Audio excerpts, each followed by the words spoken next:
Untuk membahas mengenai serangan Israel ke Rafah, Gaza, Palestina, pemirsa sudah hadir bersama kami malam hari ini pakar hubungan internasional ada Pak Tengku Reza Syah. Assalamualaikum, selamat malam Pak Reza, sehat? Salam, terima kasih, salam dari Unpad. Iya, Pak Reza, tentu menjadi keprihatinan kita dan dunia tentunya melihat bagaimana kondisi di Gaza, Palestina saat ini, Pak.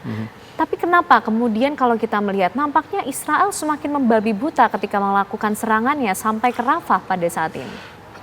Pertama kita harus berterima kasih pada penjelasan dari Fikri Rofiul Haq tadi. Itu sangat langka kita punya kalangan dari dalam ya, walaupun beliau bukan media ya, dari kalangan media ya. Tadi datanya itu tegas, kalau boleh saya sarikan dalam sebuah kalimat pendek, brutal, biadab dan bengis ya. Mengapa Israel begitu? Ya ada target kan. Netanyahu mendapat tekanan dari kalangan oposisi dan juga kalangan intra pemerintahnya sendiri, sebelum tanggal 10 harus sudah tuntas. Kalau enggak, Anda saya jatuhkan, kira-kira begitu deh. Memang terus terang berita dari Israel sendiri simpang siur kan.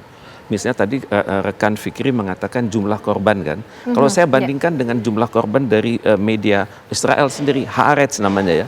Mereka bikin data yang lebih fantastis. Saat ini yang terjadi per hari ini ya, yang wafat dari Palestina itu 34.000 sudah wafat, 77.000 terluka. Ya. Luka ini kan gradasi macam-macam kan, dari sangat luka sampai ya nggak. Tapi pokoknya 77.000 terluka dan 11.000 itu di reruntuhan. Ya.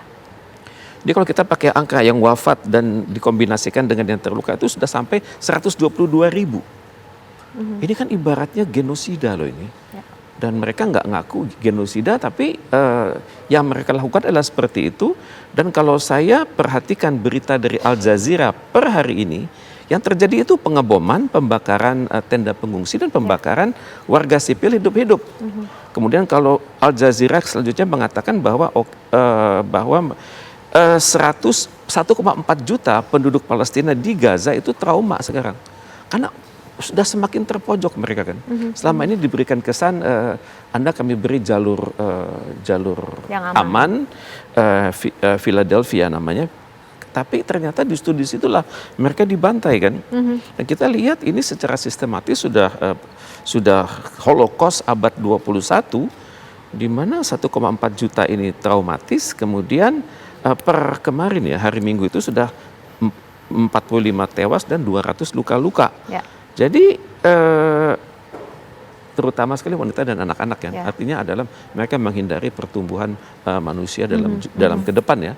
Dan saya pikir Israel akan semakin membabi buta sampai minggu pertama bulan Juni. Jadi biasanya perilaku Netanyahu adalah saya bekerja lebih cepat daripada ramalan orang lain. Ada tekanan dari dalam negeri, entah itu oposisi maupun intra pemerintahnya, dikasih sebuah tanggal dia akan menyelesaikan lebih cepat daripada itu. Karena ini kan namanya nakbah kan. Nakbah itu pembumi hangusan, pembantaian, pembinasaan, punya simbol-simbol apapun yang bukan Yahudi, saya habiskan gitu kan. Tentunya target selanjutnya kan apa kan? Pertama habis di Gaza, kemudian target selanjutnya adalah masyarakat di perbatasan dengan Lebanon. Di situ kan ada Hezbollah kan.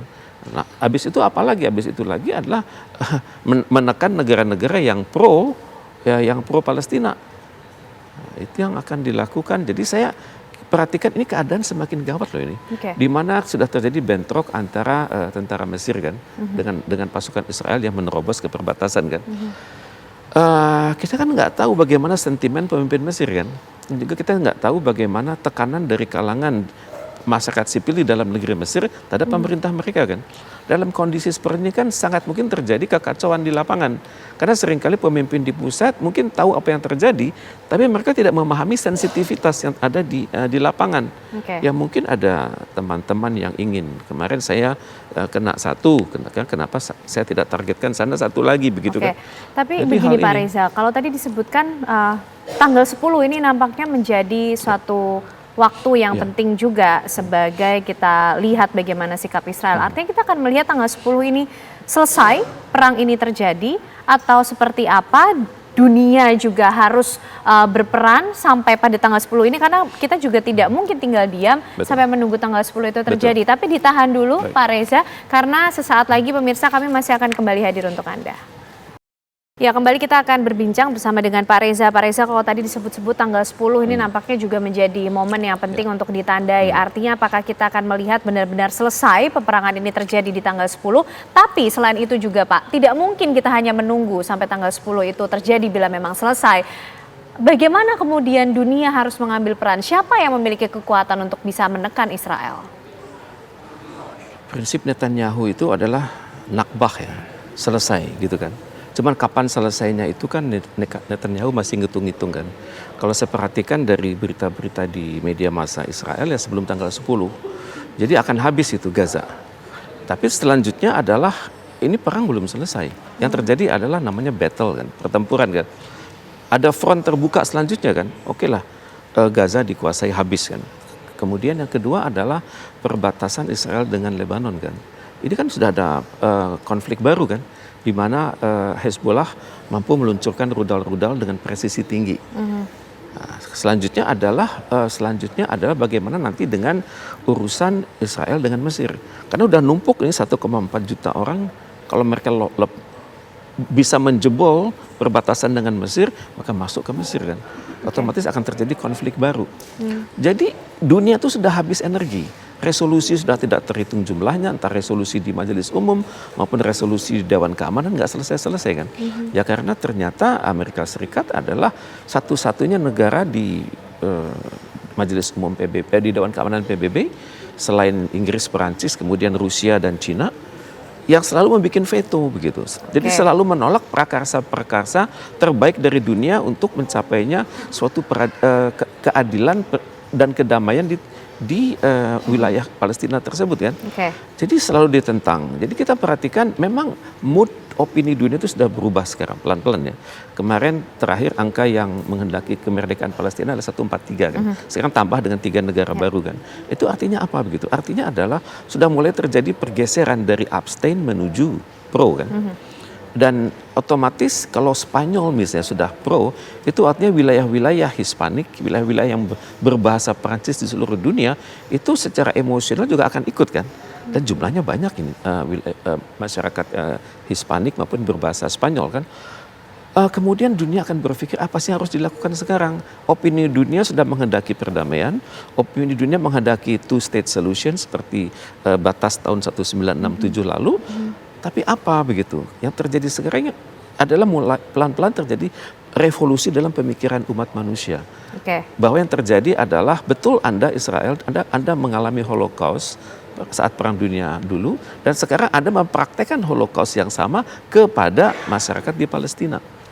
Dan juga kita melihat masyarakat yang intelektual di Amerika Serikat sudah mulai kritis kan, misalnya menolak di wisuda, kemudian mereka pro terhadap teman-teman mereka yang aktivis. Kemudian kita sudah melihat juga gelombang boykot atas produk-produk yang pro dengan Israel.